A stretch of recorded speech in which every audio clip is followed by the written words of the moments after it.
3 minutes.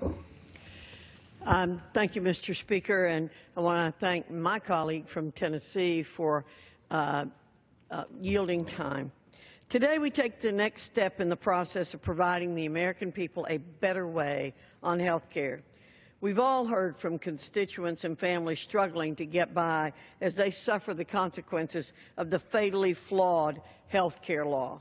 In my home state of North Carolina, the average Obamacare premium has increased by a staggering 40%. Terry from Advance, North Carolina, is a 70-year-old retiree, but now he's working part-time just to help pay his wife's health care premiums, which jumped from $300 a month to more than $887 a month. On top of higher premiums, deductibles have skyrocketed too.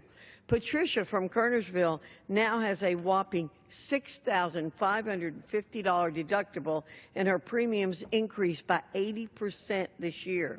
Like so many Americans, Patricia is paying more for less coverage. And despite being promised, quote, if you like your health care plan, you can keep it, end quote, millions of Americans have been kicked off their plans. Scott from Hickory has had his health insurance canceled 3 times now, disrupting his continuity of care. We've also heard from countless small business owners who can no longer afford their employees because of limited resources and soaring costs. Facing similar challenges, school leaders and college administrators have spoken out about how Obamacare is exacerbating tight budgets, hurting teachers, faculty members, and ultimately the students they serve. The current situation is not sustainable, so Republicans are here on a rescue mission, Mr. Speaker, by providing the American people relief. It's time to repeal President Obama's government takeover of health care.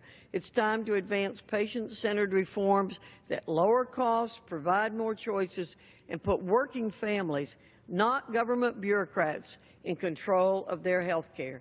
I urge my colleagues to support this budget resolution because it will move us one step closer to the patient-centered health care the American people desperately want and need. Thank you, and I yield back the balance of my time. Woman from North Carolina yields back the balance of her time. The gentlewoman